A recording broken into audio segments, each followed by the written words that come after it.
एक छोटे से गांव में रामू नाम का गरीब किसान रहता था। उसका घर मिट्टी का था और खेत भी बहुत छोटे थे। मेहनत के बावजूद उसे कभी भरपेट अन्न नहीं मिलता। गांव के बाहर एक पुराना, सूखा और टूटा-फूटा कुआं था। लोग कहते थे कि वो कुआं रहस्यमय है। कभी उसमें अजीब आवाजें आती, तो कभी रात में नीली रोशनी चमकती दिखती। डर के कारण कोई भी उस कुएं के पास नहीं जाता। एक साल जब गांव में भयंकर सूखा पड़ा और रामू की फसल पूरी तरह बर्बाद हो गई, तो उसका परिवार भूखा सोने लगा। मजबूरी में रामू रात को उस रहस्यमय कुएं पर गया। अंदर झांकते ही उसे गहराई में चमकती हुई रोशनी दिखी। डरते डरते उसने एक पत्थर फेंका, लेकिन पत्थर गिरने की आवाज नहीं आई। अचानक कुएं से एक मधुर आवाज आई, डरो मत किसान, मैं इस कुएं की आत्मा हूँ।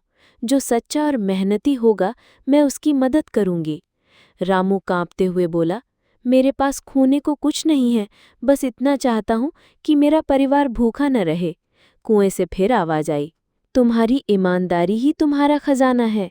सुबह इस कुएं के पास आना, तुम्हें समाधान मिलेगा। अगली सुबह जब रामू आया, तो कुएं के पास जमीन पर एक पुराना लोहे का हल रखा मिला।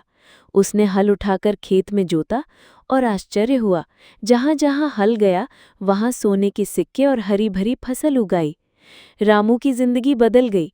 उसने गांव के बाकी लोगों की भी मदद की, लेकिन उसने कुएं का राज कभी किसी को नहीं बताया, क्योंकि कुएं की आत्मा ने कहा था, ये वरदान सिर्फ नेक दिल और मेहनती लोगों के लिए है, लालचियों के लिए नहीं।